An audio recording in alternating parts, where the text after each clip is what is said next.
আমরা দেখব Chapter 7 Deadlock. Deadlock কি?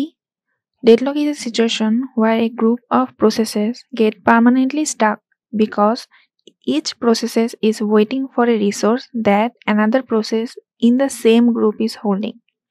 এটাকে ছোট করে বললে a deadlock is a situation where two or more processes are blocked indefinitely, each waiting for a resource that is held by another process in the same. এটাকে যদি বলি যে ডেডলকটা আসলে কি, এটার এক্সাম্পল দিয়ে ইজি হবে। আমার স্কোয়ার যে শেপ এটা থেকে দিয়ে আমি রিসোর্স বোঝাচ্ছি, আর সার্কেল যেটা সেটাকে দিয়ে আমি প্রসেস বোঝাচ্ছি। এখন ডেডলকটা হলো যে আমার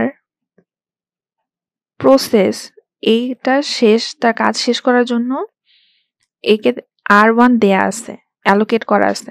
এখানে রিসোর্স থেকে প্রসেসে যে অ্যারোটা আসছে সেটা দিয়ে আমি অ্যালোকেটেড বোঝাচ্ছি। আর P1 এর কাজ শেষ করার জন্য তার R2 এই রিসোর্সটা লাগবে। এখন যেহেতু লাগবে সে এটাকে রিকোয়েস্ট করে রাখছে। এখানে প্রসেস থেকে যে অ্যারোটা আসবে রিসোর্সে সেটা দিয়ে আমি রিকোয়েস্ট বোঝাচ্ছি।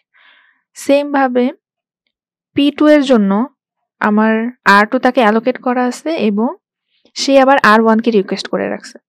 তো যে কারণে P1 ও কাজ তার শেষ করতে পারতেছে না, P2 ও তার কাজ শেষ করতে পারতেছে না, কারণ এখানে দেখতেছি যে R1 তার কাছে আসছে কিন্তু তার R2 লাগতেছে, আবার P2 এর জন্য R2 তার কাছে আসছে আবার তার R1 লাগতেছে।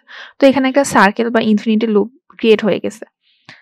তো এটাকে আমরা বলছি ডেডলক। এখানে একটা যদি আরেকটা এক্সাম্পল দেখি যে P1 এর R1 আসছে অ্যালোকেট করা এবং সে হলো R2 কে রিকোয়েস্ট করতেছে। সেম ভাবে P2 হলো R1 কে রিকোয়েস্ট করতেছে আর হলো R2 তাকে অ্যালোকেট করা আছে। তো যেটার কারণে এটা একটা ইনফিনিট লুপ আমরা দেখতে পাচ্ছি। তো দুইটাই হলো ডেডলকের একটা এক্সাম্পল।